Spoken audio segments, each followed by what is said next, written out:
నమస్తే, welcome to our channel. నేను సిరి. YCP Rajya Sabha ఎంపీలు 5గురు మాత్రం అంటే పార్టీ నుంచి జంప్ అవుతున్నట్టు వార్తలు వస్తున్నాయి. మరి ఏ పార్టీలోకి జంప్ అవుతున్నారు ఏంటనేది మనకు వివరించడానికి మనతో పాటు ఉన్నారు ప్రముఖ senior journalist, political analyst CS Rao garu. నమస్కారం సార్. సార్, ఇప్పుడు చూస్తుంటే వైసీపీ పార్టీలో ఉన్న రాజ్యసభ ఎంపీలు ఎవరైతే ఉన్నారో 5గురు, వాళ్ళు పక్క పార్టీ వైపు చూస్తున్నారు. ఇంకా రేపు మాపో పక్క పార్టీలోకి వెళ్ళిపోతున్నట్టు మరి వార్తలు వస్తున్నాయి. ఇందులో ఎంతవరకు వాస్తవం ఉంది? అంటే చాలా వరకు వెళ్తున్నారు, వీళ్ళు కూడా ఉన్న వాళ్ళు కూడా వెళ్ళిపోతున్నారా? ఇప్పుడు ఒకటి ఏంటంటే 11 మంది రాజ్యసభ సభ్యులు ఉన్నారు వైఎస్ఆర్ కాంగ్రెస్ పార్టీకి. ఈ మధ్యకాలంలో జగన్మోహన్ రెడ్డి అన్నటువంటి ఒక మాట ఏంటంటే, రాజ్యసభలో ఎన్డీఏకి అవసరం ఉంది, మా అవసరం, మమ్మల్ని కాదని చెప్పి వాళ్ళు ఏ బిల్లు ఏ చట్టాన్ని తీసుకురాలేరు అనే యాంగిల్లో మాట్లాడారు. అది మాట్లాడిన తర్వాత పరిస్థితులు చాలా వేగంగా మారిపోయినాయి. అబ్జర్వ్ చేస్తే కనుక అమిత్ షా ఆల్రెడీ విజయసాయిరెడ్డికి ఒక టాస్క్ ఇవ్వటం, ఆ టాస్క్ దిశగా విజయసాయిరెడ్డి పనిచేయటం, అది తెలుసుకున్నటువంటి జగన్మోహన్ రెడ్డి పార్లమెంటరీ పార్టీ నాయకుడిగా విజయసాయిరెడ్డిని పక్కకు పెట్టడం, ఆ ప్లేస్లో వైవి సుబ్బారెడ్డిని పెట్టడం, ఇవన్నీ కూడా జరిగాయి మనం అబ్జర్వ్ చేస్తే గత వారం 10 రోజుల నుంచి. అంటే రాజ్యసభలో ఉండేటువంటి వైఎస్ఆర్ కాంగ్రెస్ పార్టీ ఎంపీలు బీజేపీలో విలీనం కాబోతున్నారు అనేటువంటి ఒక బలమైనటువంటి చర్చ, ఒక టాక్ ఢిల్లీ కేంద్రంగా మొదలైంది. అంటే గతంలో కూడా వార్తలు వచ్చాయి కదా సార్, ఆల్రెడీ విలీనం చేస్తున్నారు అని కూడా.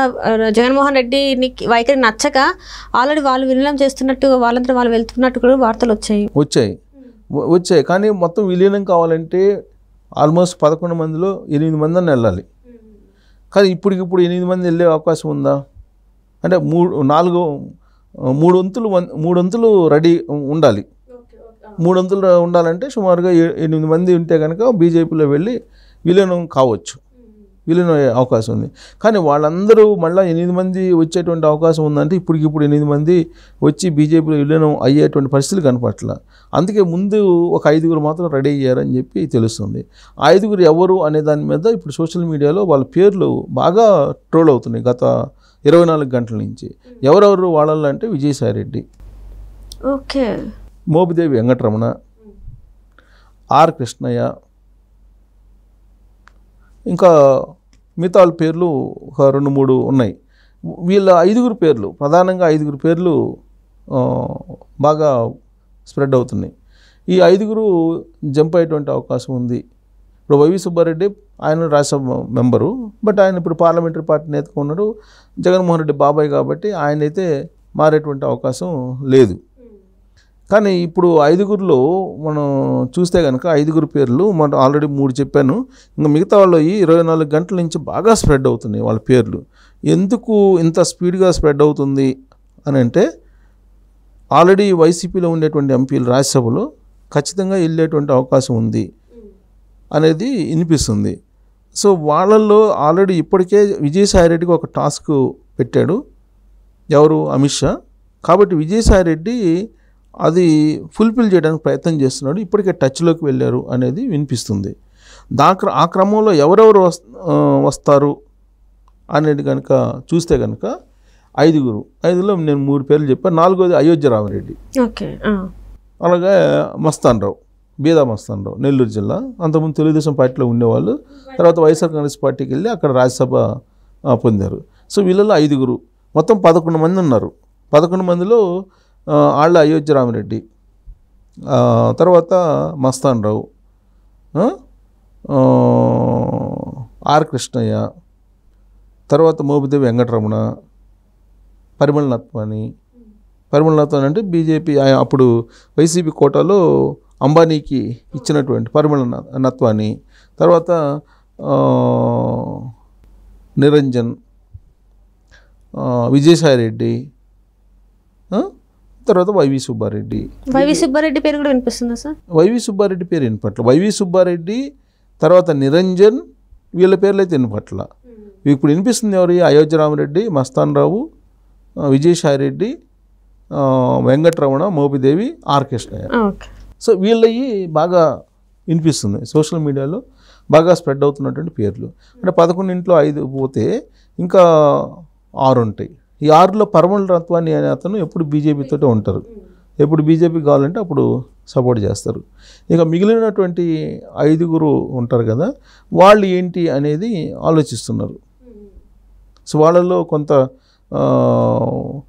జగన్మోహన్ రెడ్డి కొంచెం భక్తులు ఉన్నారు కొంతమంది. సో వాళ్ళు ఒకళ్ళిద్దరూ మారేటువంటి అవకాశం లేదు. వైవి సుబ్బారెడ్డి ప్లస్ ఇంకో 2-3. సో వీళ్ళు మాత్రం ఇప్పుడు కేటగరైజ్ చేసి ఒక 5 మందిని త్వరలోనే బీజేపీలో చేరేటువంటి అవకాశం ఉంది. ఈ 5 మంది అనేది వినిపిస్తుంది. 5 మంది వెళ్ళినప్పటికి కూడా పార్టీ అయితే విలీనం కాదు. బట్ మిగతా వాళ్ళని కూడా తీసుకొని ఒక 8 మందిని తీసుకుంటే కనుక పార్టీని విలీనం చేయొచ్చు. వైఎస్ఆర్ కాంగ్రెస్ పార్టీని బీజేపీలో విలీనం చేసేదానికి అవకాశం ఉంది ఇక్కడ రాజ్యసభలో. సో అది జరగబోతుంది అనేది వినిపిస్తుంది. ఇప్పుడు ఆల్రెడీ పరిమళనాథ్వానితోటి కలుపుకుంటే 6 వేసుకోవచ్చు. పరిమళనాథ్వానితోటి ఇంకొక ఇద్దరు కనుక వస్తే కనుక అప్పుడు నీకు రాజ్యసభలో వైఎస్ఆర్ కాంగ్రెస్ పార్టీ బీజేపీలో విలీనం అయ్యేటువంటి అవకాశం ఉంది. దానికి సంబంధించి ముందుగా 5 వెళ్ళిపోతున్నారు ముందే. అంటే విలీనానికి ముందే ఒక 5 బీజేపీలోకి వెళ్ళటానికి వైఎస్ఆర్ కాంగ్రెస్ పార్టీ నుంచి అనేది వినిపిస్తుంది. సో ఇదంతా ఎప్పుడు జరిగింది అని అంటే జగన్మోహన్ రెడ్డి ఎప్పుడైతే రాజ్యసభలో మేము 11 మంది ఉన్నాం అనౌన్స్ చేశారు, మేము నరేంద్ర మోడీ ప్రభుత్వంలో చట్టాలు చేయాలన్నా లేదంటే బిల్లులు పాస్ చేయాలన్నా మేమే కీలకం, ఇవన్నీ ఎప్పుడైతే మాట్లాడారో అప్పటి నుంచే ఇది స్టార్ట్ అయింది. ప్లస్ అమిత్ షా కన్సర్న్లో ఈ ఆపరేషన్ జరుగుతుందని చెప్పి వినిపిస్తుంది. అమిత్ షా ఒకసారి టార్గెట్ చేస్తారంటే ఎట్టి పరిస్థితుల్లో మిస్ కాదు. అది కూడా ఎవరి చేత ఆపరేషన్ చేస్తున్నారు? విజయసాయి రెడ్డి చేత చేపిస్తున్నారు. విజయసాయి రెడ్డి కేసుల్లో A2గా ఉన్నాడు. జగన్మోహన్ రెడ్డి కేసులో A2గా ఉన్నాడు. ఇప్పుడు ట్రయల్ నడుస్తుంది. ఈ ట్రయల్ నడుస్తున్నటువంటి కేసుల్లో A2గా ఉన్నాడు. జగన్మోహన్ రెడ్డి కేసులు శిక్ష పడితే ఈయన కూడా శిక్ష పడుతుంది. సో వీటన్నిటి నుంచి తప్పించుకోవడానికి విజయసాయి రెడ్డే బీజేపీ ఏం చెప్తే అది చేస్తున్నారు అనేది జగన్మోహన్ రెడ్డి యొక్క అనుమానం. అందుకే ఆయన్ని పార్లమెంటరీ పార్టీ నాయకుడి కింద తీసి పక్కన పెట్టారు. సో ఇవన్నీ గమనిస్తే కనుక త్వరలోనే రాబోయేటువంటి రోజుల్లో, నెలలు కూడా రోజుల్లోనే బీజేపీకి సంబంధించినటువంటి పార్టీలో వైఎస్ఆర్ కాంగ్రెస్ పార్టీకి సంబంధించిన 5 రాజ్యసభ సభ్యులు బీజేపీలో చేరేటువంటి అవకాశం ఉంది అనేది వినిపిస్తోంది. సో ఈ పరిణామం కనుక జరిగితే ఇంకా వైఎస్ఆర్ కాంగ్రెస్ పార్టీకి ఆల్మోస్ట్ రాజ్యసభలో ఏం పెద్దగా ప్రభావం ఉండేటువంటి అవకాశం లేదు. ఢిల్లీ రాజకీయాల్లో కూడా పట్టు ఉండేటువంటి అవకాశం, రాష్ట్ర రాజకీయాల్లో లేదు జగన్మోహన్ రెడ్డికి, ఢిల్లీ రాజకీయాల్లో ఉంటుందని చెప్పి మనం అనుకోవడానికి కూడా లేదు. ఇక లోక్సభలో కూడా ఆల్రెడీ లోక్సభలో ఉండే ఎంపీలు కూడా టచ్లో ఉన్నారు బీజేపీకి అంటున్నారు. 4 ఎంపీలు. ఆ 4లో అవినాష్ రెడ్డికి సంబంధించి కేసు కనుక పైకి వస్తే అవినాష్ రెడ్డి రాజీనామా చేయాల్సి వస్తుంది. మిగిలినటువంటి 3 ఉంటే 3లో మిథున్ రెడ్డి వీళ్ళేమో బీజేపీతో టచ్లో ఉన్నారని చెప్పి వస్తున్నాయి. ఇలాంటి పరిస్థితుల్లో ఢిల్లీలో వైఎస్ఆర్ కాంగ్రెస్ పార్టీ ప్రమేయం, దాని యొక్క ఉనికి అనేది దాదాపుగా రాబోయేటువంటి రోజుల్లో శూన్యంగా మారేటువంటి పరిస్థితులు అయితే కనపడుతుంది. అంటే వీటన్నిటిని చూసుకుంటే బేరుజు వేసుకుంటే ఒకవేళ దీని తర్వాత జగన్మోహన్ రెడ్డి గారు అరెస్ట్ ఉంటుంది అంటారా? మరి అంటే ఆల్రెడీ పార్టీ అంటే ఇప్పుడు రాజకీయపరమైన పరిణామాలు వేరు, అరెస్ట్ వేరు. ఓకే, ఇప్పుడు అరెస్ట్ ఉంటుందా ఉండదా అనేది రాజకీయాలకు అతీతమైనటువంటి బంధం ఉంది నరేంద్ర మోడీతో అని చెప్పి జగన్మోహన్ రెడ్డి చెప్పారు కదా. ఆ పదవి నుంచే మనం తీసుకోవచ్చు. ఆ అతీతమైనటువంటి బంధమే ఇప్పుడు ఈయన్ని జైలుకు పోకుండా కాపాడుతుందని చెప్పి అనుకోవచ్చు. రాజకీయ పరిణామాలు వేరు.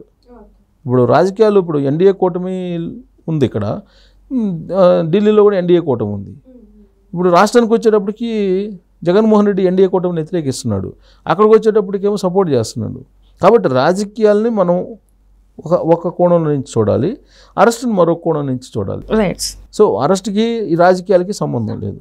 సో వైఎస్ఆర్ కాంగ్రెస్ పార్టీ యొక్క ఉనికి అనేది బలహీనపడటం అనేది కూటమి యొక్క లక్ష్యం కదా, ఉమ్మడి లక్ష్యం. అది కూటమి ఉమ్మడి లక్ష్యంగా ఉంటుంది కదా ప్రత్యర్థి పార్టీ, కాబట్టి ఖచ్చితంగా దాన్ని బలహీనపరచాలనుకుంటారు.